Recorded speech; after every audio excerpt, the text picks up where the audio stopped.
الحمد للہ رب العالمین وصلی اللہ وسلم علی نبینا محمد وعلی آلہ وصحبہ اجمعین۔ دکھلاوے کے لیے کام کرنا تاکہ اس کے ذریعے سے دنیاوی مفاد حاصل ہو جائے یا لوگوں کی نظروں میں متقی اور پارسا ہو جائے، ایسے عمل کا کوئی فائدہ نہیں۔ ایسا عمل برباد ہو جاتا ہے اور اس کا اجر ضائع ہو جاتا ہے۔ ایسے عمل پر ثواب ملنے کے بجائے عذاب ہوتا ہے۔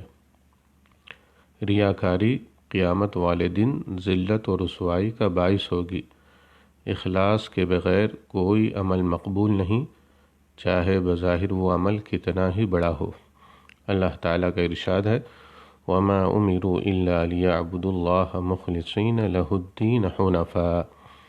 انہیں صرف یہ حکم دیا گیا کہ وہ اللہ کی عبادت کرے، اس کے لیے دین و اطاعت کو خالص رکھے، یکسو ہوتے ہوئے۔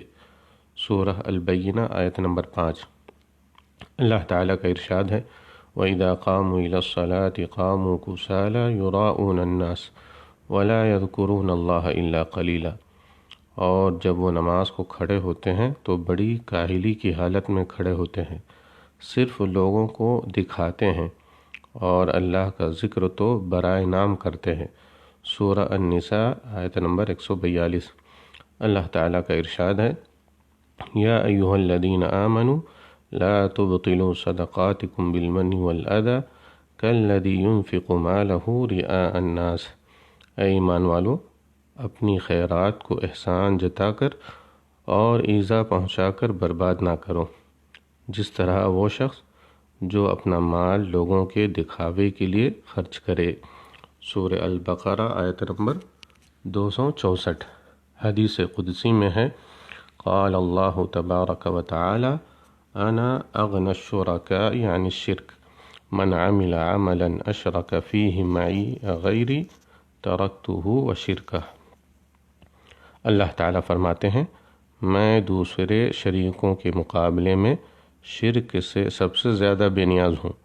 جو کوئی ایسا عمل کرے جس میں وہ میرے ساتھ میرے علاوہ کسی اور کو بھی شریک کرے تو میں اس کو اس کے شرک سمیت چھوڑ دیتا ہوں، یعنی اس کے عمل کو برباد اور اس کے اجر کو ضائع کر دیتا ہوں۔ رواہ مسلم۔ واللہ تعالی اعلم۔ والسلام علیکم ورحمۃ اللہ وبرکاتہ۔